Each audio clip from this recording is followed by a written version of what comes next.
Près de 180 gardes-côtes sont déployés de jour comme de nuit au large des côtes de Sfax et de Mehdia. En Tunisie, ce sont les points de départ de l'immigration clandestine vers l'Europe. Ce jour-là, près de Sfax, une unité de patrouille nous autorise à la suivre. Ces migrants ont déboursé entre 450 et 1000 euros pour tenter de rejoindre de Lampedusa en Italie, située à 150 km des côtes tunisiennes. Parmi eux, Saturne, originaire de la Côte d'Ivoire.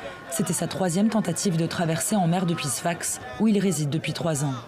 La politique en faveur de la jeunesse en Afrique n'est pas ça.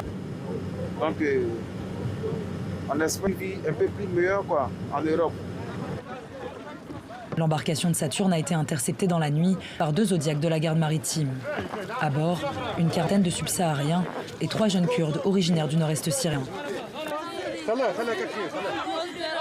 Majed, 23 ans, a commencé sa route migratoire en 2007. C'est la première fois qu'il tente la traversée en mer vers l'Europe depuis la Tunisie. Si tu vas en Europe, tu peux travailler, tu peux te marier, avoir des enfants et avoir une vie heureuse. C'est comme un rêve. Je vais traverser même si ça me coûte la mort. Si on vient en Syrie ou qu'on meurt sur le bateau, c'est la même chose.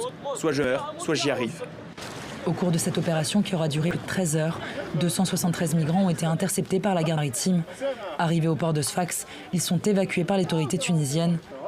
À Tunis, Oussam Jebabli, le porte-parole de la garde maritime, fait un état des lieux de la situation migratoire en Tunisie ces derniers mois. Au moins 500 opérations d'interception et de sauvetage ont été opérées sur les 3 premiers mois de 2023. Sur la même période, en 2022, c'était 172. Ces interventions se concentrent autour de Sfax et de Mehdia, où il y en a eu 388.